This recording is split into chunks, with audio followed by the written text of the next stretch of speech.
I wasn't particularly interested in making self-portraits.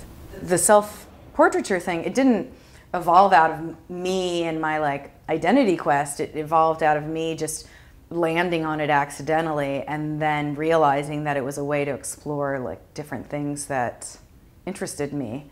And I don't feel like I have to be in all the work, but what I find is that the work seems to be more authentic if I start from the point of myself as something that I actually desire.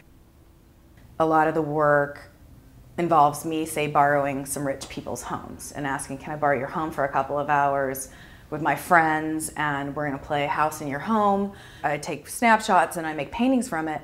And so some people's perception is, oh, Delia Brown is this really rich, really privileged girl, and she and her really rich, fabulous friends, she paints their lifestyle.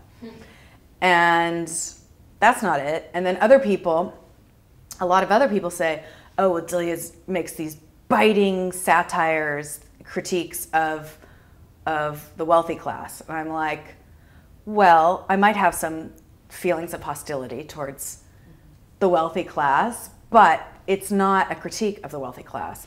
The project does stem from, 19th century women's painting, obviously like Mary Cassatt and Bertha Morisot and people like that, who their only choice of subject matter was domestic relationships and domestic interiors because it wasn't really ladylike for them to go out to the brothels and the nightclubs. No, I have two girlfriends who always are in my work, and it's just because they're so damn good at having their pictures taken. They're willing to do anything. And they're good friends, or are they just people that you just come across? They're good. No, they're good friends. Okay. Everybody in my work is my friends. Okay, so it's not like you're going out and putting it out. Like this painting here looks like it's done from one photo, but it's actually about 25 photos that are used. Like I've got one photo for the dog, one photo for her face, one for her shoes, one for the Care Bears. I start with an acrylic underpainting. You can barely see it, but I just use white and one other color. There's so much stuff in the world. And it's sort of nice, I think, to have something that doesn't take up a lot of space, but has the same amount of meaning in it, but without having to fill a whole room or demand everybody's attention in the room, and just to be quiet, but like to be this kind of thing that if you walk up to it, just as much of a world will open up to you.